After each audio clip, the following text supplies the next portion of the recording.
नमस्कार, अपना उत्तराखंड आप देख रहे हैं और आपके साथ मैं हूं अंशिका पाठक। बुलेटिन की शुरुआत करेंगे सबसे अहम खबर के साथ। पिथौरागढ़ के ऊंचे इलाकों में जमकर बर्फबारी हो रही है। भारी बर्फबारी के कारण आदि कैलाश यात्रा पर गए पहले दल के यात्रियों को भी दिक्कतें हो रही हैं।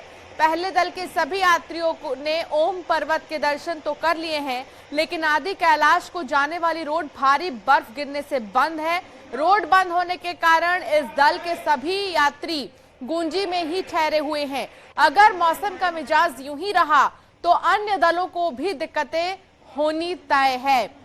तो अभी मौसम का मिजाज काफी बदला हुआ है और पिथौरागढ़ में आदि कैलाश यात्रा के लिए निकले यात्रियों को भी परेशानियों का सामना करना पड़ रहा है और अभी वो पूरे तरीके से ऊपरी इलाकों में नहीं गए हैं क्योंकि बर्फबारी ज्यादा हो रही है, जिसके चलते सड़कों पर बर्फ जमे हुए हैं और अभी बर्फबारी के बाद यात्री गुंजी में ही ठहरे हुए हैं। बर्फबारी के बाद ऊंचाई वाले इलाकों में मौसम ही बदल गया है और ऐसे में जितने भी नए यात्री हैं, जितने भी नए श्रद्धालु हैं, उनसे यही अपील की जा रही है कि अभी इस वक्त आदि कैलाश यात्रा पर वो ना जाएं। विजयवर्धन उप्रेती संवाददाता हमारे साथ जुड़ गए हैं। विजयवर्धन, मौसम का मिजाज अभी क्या है पिथौरागढ़ का, और जो लोग आदि कैलाश यात्रा के लिए निकल रहे हैं उनके लिए क्या प्रोटोकॉल्स हैं? जी, मैं आपको बताऊं, जो खासकर ऊंचाई वाले इलाके हैं, 10,000 फीट से अधिक के हाइट के इलाके हैं, चाहे वो धारमा वैली के गांव हो या व्यास वैली के गांव हो, चौदास वैली के गांव हो, इधर पर लगातार बर्फबारी हुई है। एक बार फिर बीती रात को यहाँ पर तेज बर्फबारी हुई है सुबह और रात को, जिस कारण खासकर जो जोलीकोंग आदि कैलाश को जोड़ने वाला जो रोड है वो बंद है और तकरीबन उसमें बताया जा रहा है कि 5 से 6 दिन उस रोड को खोलने में लगेंगे। काफी बर्फ उस रूट में जमा हो गई है। इस कारण जो पहला दल था वो ओम पर्वत के दर्शन तो कर पाया, लेकिन आदि कैलाश नहीं जा पाया। उस दल को गुंजी में ही ठहराया गया है। उसके अलावा दूसरा दल भी बेस कैंप धारचूला पहुंचा है। तो एक तरीके से कोशिश हो रही है कि जो भी दल है उनको गुंजी में ही रखा जाए और आदि जो ओम पर्वत है वो तो नजदीक है, वहां पर उस तरह का खतरा भी नहीं है, उसके दर्शन आसानी से हो सकते हैं। लेकिन आदि कैलाश पहुंचने में निश्चित तौर पर अभी भी यात्रियों को खासी दिक्कतें हो सकती है, क्योंकि खासकर जब तक मौसम सही नहीं होता और रास्ता जब तक नहीं खुलता तब तक आदि कैलाश जा पाना संभव नहीं होगा। जी, लेकिन जो लोग अब वहां के लिए निकल चुके हैं उनको कहां पर ठहराया गया है? और दूसरी चीज, मौसम विभाग की तरफ से क्या कहना है? क्या मौसम इसी तरह बना रहेगा? जी, मौसम विभाग लगातार ये चेतावनी जारी कर रहा है। ऊंचे इलाकों में मौसम का मिजाज कुछ यूं ही रहना है अभी कुछ दिनों तक, क्योंकि इस बार मौसम में काफी परिवर्तन आया है, बदलाव आया है। मई के महीने में भी ऊंचाई वाले इलाकों में बर्फबारी हो रही है। तो इसको देखते हुए जो आयोजक हैं आदि कैलाश यात्रा के, उनकी भी कोशिश ये है कि रास्ता खुलने के बाद ही गुंजी से उनको आदि कैलाश की ओर ले जाया जाएगा। अगर मौसम खराब रहता है तो गुंजी में ही कुछ दिनों स्टे करेंगे। जी, बहुत शुक्रिया जानकारी साझा करने के लिए विजय।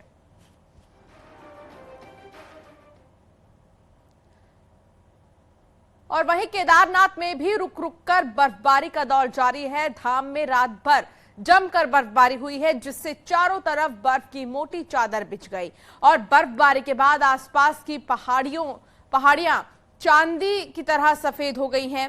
साथ ही धाम में जमकर बर्फबारी हुई है, जिसके बाद ठंड और भी ज्यादा बढ़ गई है। तो बर्फबारी के बाद ठंड और भी ज्यादा बढ़ गई है। आप देखिए इन तस्वीरों को।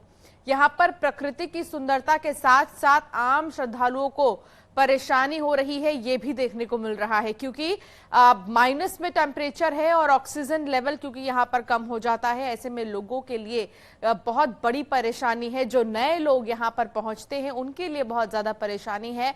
हर तरफ आप देखेंगे बर्फ की ये मोटी चादर जो पहाड़ से लेकर मंदिर तक पूरी दिखाई दे रही है। और अभी मौजूदा समय में जितने भी श्रद्धालु हैं जिन्होंने पहले से रजिस्ट्रेशन कराए हैं, सिर्फ उन्हीं को दर्शन करने की इजाजत है।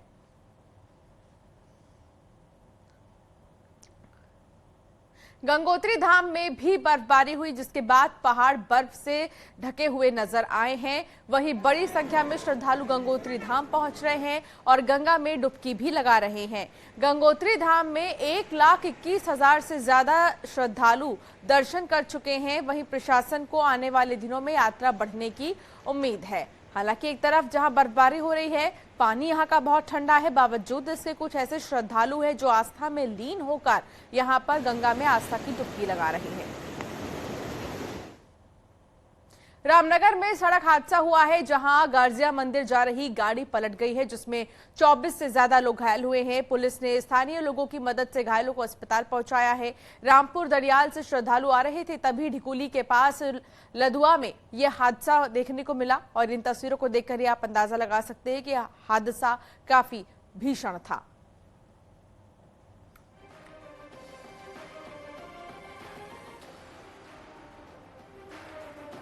गोविंद पाटनी हमारे संवाददाता हमारे साथ जुड़ गए हैं। गोविंद, क्या जानकारी मिल रही इस हादसे को लेकर? आखिर कैसे हुआ यह हादसा और अब क्या किया जा रहा है? देखिए, मैं बताना चाहूंगा कि इसमें जो है 30 लोग घायल हैं, 30 लोग घायल हुए बताए जा रहे हैं, 30 लोग घायल हुए हैं। और ये रामपुर दड़ियाल से जो है ये श्रद्धालु थे जो गर्जिया मंदिर में दर्शन के लिए जा रहे थे। तो लदुआ के पास जब ये पहुंचे थे तो उस वक्त जो है इनका टेम्पो जो है ओवर स्पीड था और बताया जा रहा है कि इसमें ड्राइवर की गलती बताई जा रही है। वो जाके एक बोर्ड से टकरा गया। वहां पर G20 के कुछ बोर्ड लगे हुए थे, उनसे जो है वहां पर वो हादसा टल गया, नहीं तो बड़ा हादसा हो सकता था। लेकिन जो जानकारी मिली है उसके मुताबिक 30 लोग घायल हैं। चलिए, बहुत शुक्रिया गोविंद जानकारी साझा करने के लिए।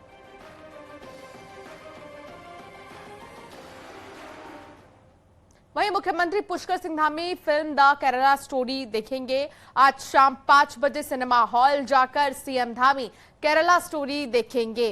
केरला स्टोरी फिल्म पर खास विवाद हो रहा है। फिल्म केरल में महिलाओं के ग्रुप से जुड़ी हुई है। महिलाओं को आतंकी संगठन में शामिल करने की साजिश पर यह फिल्म बनाई गई है और आज पुष्कर सिंह धामी 5 बजे शाम जाएंगे केरला स्टोरी देखने के लिए। देहरादून में पुष्कर सिंह धामी ये फिल्म देखेंगे और इस स्टोरी में बताया गया कि आखिर कैसे आतंकी संगठनों में महिलाओं को शामिल कर लिया जाता था, किस तरीके से महिलाएं वहां पर प्रताड़ित महसूस करती थी। इन तमाम चीजों के बारे में केरला स्टोरी में दिखाया जाएगा और केरला की ये असल स्टोरी है जिसको फिल्म के रूप में दिखाया जा रहा है और इसके साथ ही काफी प्रशंसा हो रही है। अभी मौजूदा समय में फिल्म के रिलीज होते ही कई लोगों ने इस फिल्म को अब तक देख लिया है और पुष्कर सिंह धामी भी आज शाम देखेंगे, 5 बजे थिएटर में जाकर देखेंगे इस फिल्म को।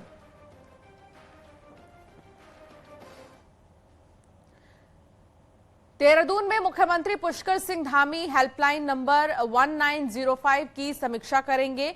सुबह 11 बजे सचिवालय में सीएम धामी एक मीटिंग लेंगे और यहां पर समीक्षा करेंगे 1905 की कि अगर कोई इस हेल्पलाइन नंबर पर कॉल करता है तो कितनी मुस्तैदी है डिपार्टमेंट में, कितनी सतर्कता है, किस तरीके से इसका जवाब दिया जा रहा है। इन तमाम चीजों का निरीक्षण करेंगे और इसी को लेकर आज एक समीक्षा बैठक भी करेंगे कि इनमें और क्या बदलाव किए जाने हैं। तो ये मीटिंग बेहद ही खास होगी पुष्कर सिंह धामी की। वहीं प्रधानमंत्री नरेंद्र मोदी जून के महीने में पिथौरागढ़ में आदि कैलाश की यात्रा पर आ सकते हैं। इस दौरान पीएम वाइब्रेंट विलेज गुजी के साथ ही नारायण आश्रम का भी दौरा कर सकते हैं। मुख्यमंत्री पुष्कर सिंह धामी ने हाल ही में दिल्ली में पीएम से मुलाकात की, उसके बाद आदि कैलाश यात्रा पर आने का निमंत्रण दिया। सूत्रों की माने तो पीएम के संभावित दौरे को लेकर हलचल शुरू हो गई है। पीएमओ की एक टीम जल्द ही पिथौरागढ़ का दौरा कर सकती है और तैयारियों को देख सकती है। उसके बाद जून में पीएम मोदी आदि कैलाश यात्रा पर आ सकते हैं। प्रधानमंत्री मोदी का इस क्षेत्र से पुराना नाता रहा है। संघ प्रचारक रहने के दौरान प्रधानमंत्री नारायण आश्रम में रह चुके हैं, तब उन्होंने आदि कैलाश की यात्रा भी की थी। लेकिन अब मानसरोवर यात्रा की तर्ज पर ही आदि कैलाश यात्रा को क्योंकि शुरू किया गया है और यहां पर प्रधानमंत्री नरेंद्र मोदी आ सकते हैं। मुलाकात के बाद पुष्कर सिंह धामी के ये बातें सामने आ रही हैं कि बहुत जल्द वो अपना दौरा तय करेंगे।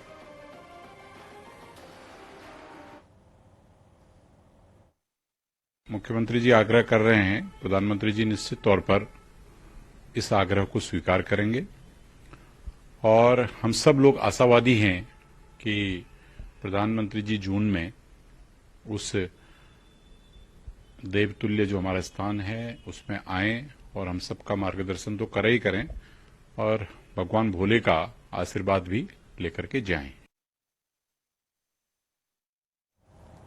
सबसे पहले अब बात करेंगे अतिक्रमण की भी, जहां बुलडोजर की कार्रवाई लगातार जारी है। उत्तराखंड में अवैध मजारों पर बुलडोजर एक्शन जारी है। अब तक 277 मजारें तोड़ी गई हैं। ये सभी मजारें फॉरेस्ट लैंड पर कब्जा कर बनाई गई थी। वही कार्रवाई करके 63 हेक्टेयर सरकारी जमीन को मुक्त करा लिया गया है। तो अवैध तरीके से जिन जगहों पर मजारें बनाई गई हैं उन पर बुलडोजर का एक्शन लगातार जारी है और आप तस्वीरों में देख सकते हैं अलग अलग जगहों को चिन्हित किया गया है और इन जगहों पर मजारों को ध्वस्त भी किया गया है।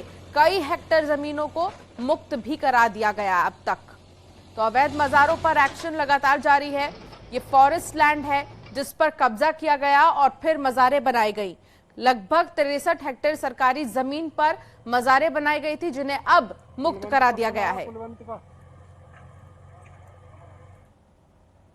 देहरादून में भी अवैध मजारों पर लगातार एक्शन जारी है। सहसपुर हाईवे पर बनी मजार को प्रशासन ने तोड़ दिया।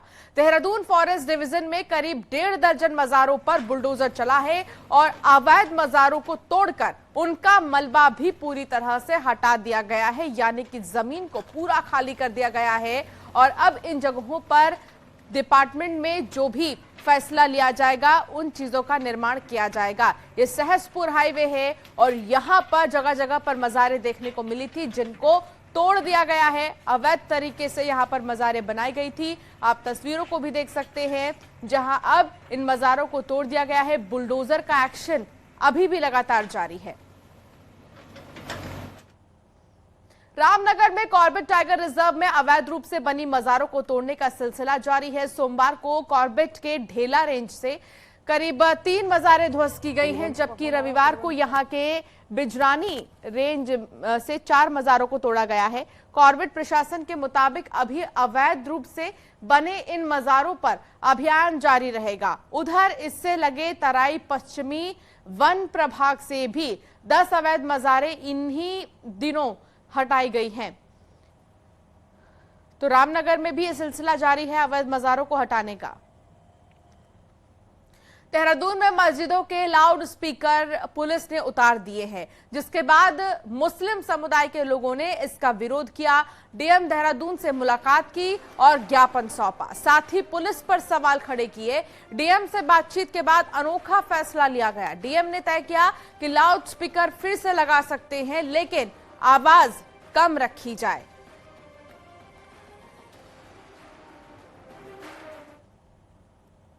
अल्मोड़ा से अलग रानीखेत जिले की मांग 1954 से चली आ रही है। 15 अगस्त 2011 को तत्कालीन सीएम रमेश पोखरियाल निशंक ने 4 जिलों की घोषणा की थी, जिसमें रानीखेत भी था, लेकिन वो बन नहीं पाया। लिहाजा लोकसभा चुनाव से पहले एक बार फिर जिलों की राजनीति शुरू हो गई है।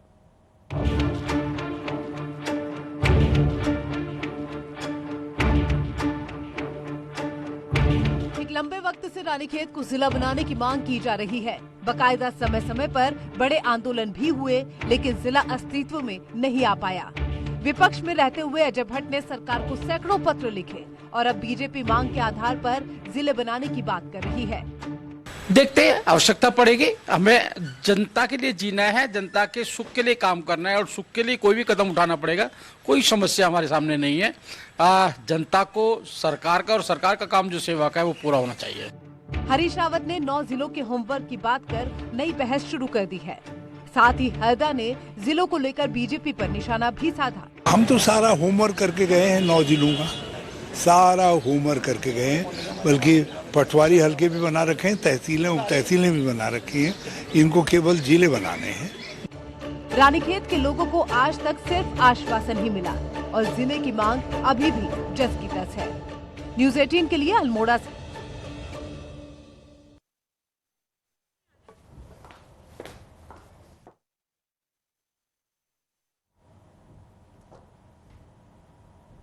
खबर नैनीताल से है, जहां आज हाईकोर्ट शिफ्टिंग मामले को लेकर बैठक होने जा रही है। हाईकोर्ट में होने वाली इस बैठक में कई विभागों के अधिकारी शामिल होंगे, जिसमें कि भूमि अधिग्रहण पर चर्चा होगी। हाईकोर्ट शिफ्टिंग को लेकर यह बैठक महत्वपूर्ण मानी जा रही है। यह भी बता दें कि हल्द्वानी के गोलापार में हाईकोर्ट के शिफ्टिंग का प्रस्ताव है। बैठक शिफ्टिंग को लेकर हाईकोर्ट में आज इस बैठक को बेहद अहम माना जा रहा है।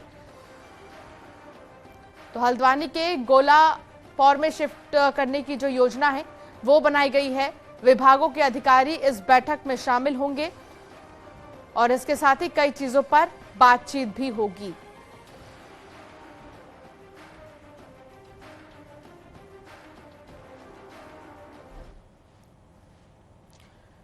राज्य में लोकायुक्त की नियुक्ति को लेकर हाईकोर्ट में सरकार ने आज जवाब दाखिल नहीं किया है। दरअसल कोर्ट ने पिछली तारीख को सरकार से पूछा था कि लोकायुक्त की नियुक्ति के लिए क्या किया है और कितना खर्च अब तक किया गया है। वहीं कोर्ट में सरकार इस पर जवाब नहीं दे सकी, जिसके बाद कोर्ट ने अगली तारीख 27 जून रखी है। दरअसल जनहित याचिका दाखिल करके ये कहा गया है कि लोकायुक्त संस्था के नाम पर साल में 2 से 3 करोड़ खर्च हो रहा है, लेकिन लोकायुक्त की नियुक्ति आज तक नहीं हो सकी है।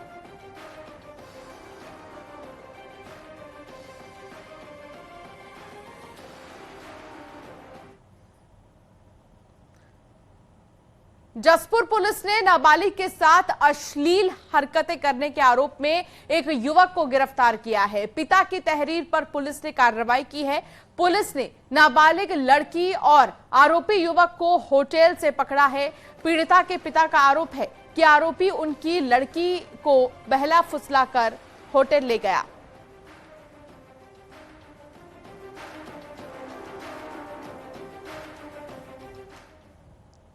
जसपुर के पतरामपुर गांव में खेत में गुलदार घुसने से हड़कंप मच गया। वहीं गांव वालों ने लाठी डंडों की मदद से गुलदार को जंगल की तरफ खदेड़ा है। मामला शनिवार का बताया जा रहा है और अब गुलदार का वीडियो भी सोशल मीडिया पर वायरल हो रहा है। गांव वालों द्वारा लाठी डंडे से गुलदार को भगाने पर सवाल भी उठ रहे हैं।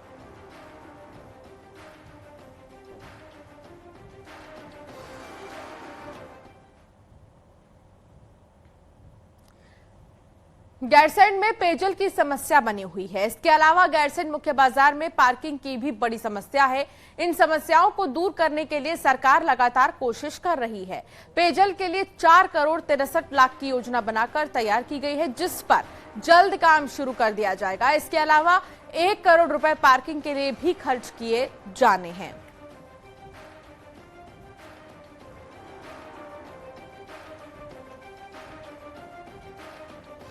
हमने गैरसैंण के लिए पेयजल जो परेशानी थी उसकी समस्या का समाधान कर दिया है और लगभग 4 करोड़ 63 लाख रुपया इसके लिए सैंक्शन हो गया है।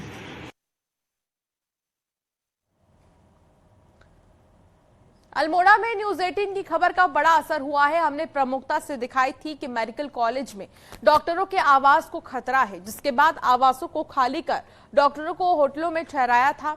वहीं निर्माण एजेंसी ने 3 दिन में 30 मीटर से ज्यादा सुरक्षा दीवार का निर्माण कर दिया है और होटलों में रुके डॉक्टर वापस अपने आवासों पर आने लगे हैं।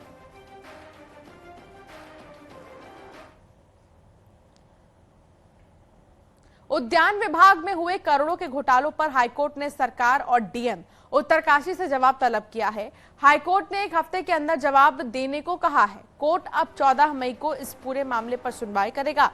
दरअसल रानीखेत के दीपक करगेती ने याचिका दाखिल कर कहा है कि उद्यान विभाग के निदेशक ने किसानों के लिए बनी योजनाओं में गड़बड़ी की है, जिसका लाभ किसानों को नहीं मिल सका है। याचिका में कहा गया है कि किसानों को फल और पौधे बांटने थे, जिसका ठेका विभाग ने अनिका ट्रेडर्स को नियम विरुद्ध दिया और कंपनी ने ठेका मिलने के बाद विभाग में अनियमितताएं कर करोड़ों रुपए अपने खाते में जमा करवा दिए हैं, जिसकी पुष्टि उत्तरकाशी डीएम ने अपने पत्र में किया है।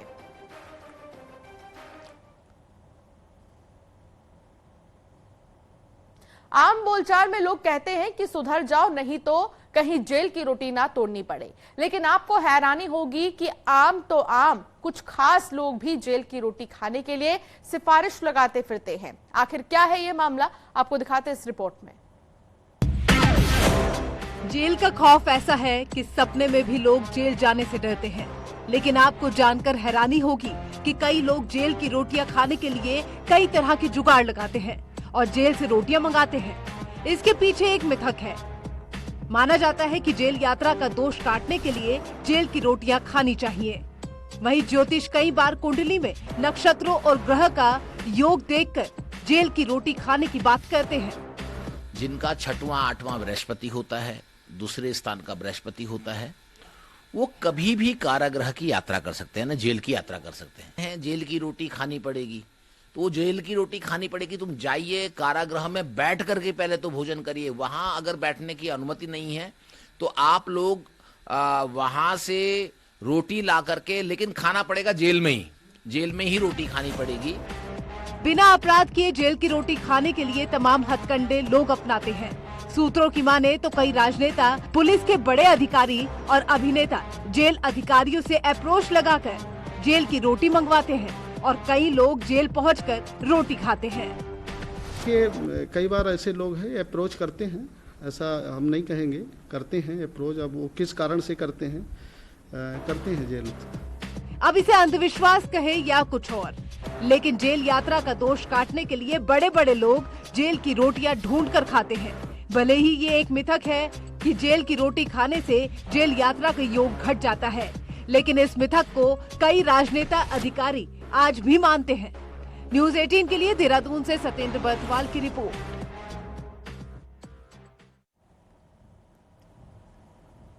और यहाँ वक्त तो चला एक ब्रेक का, लेकिन खबरों का सिलसिला लगातार जारी रहेगा।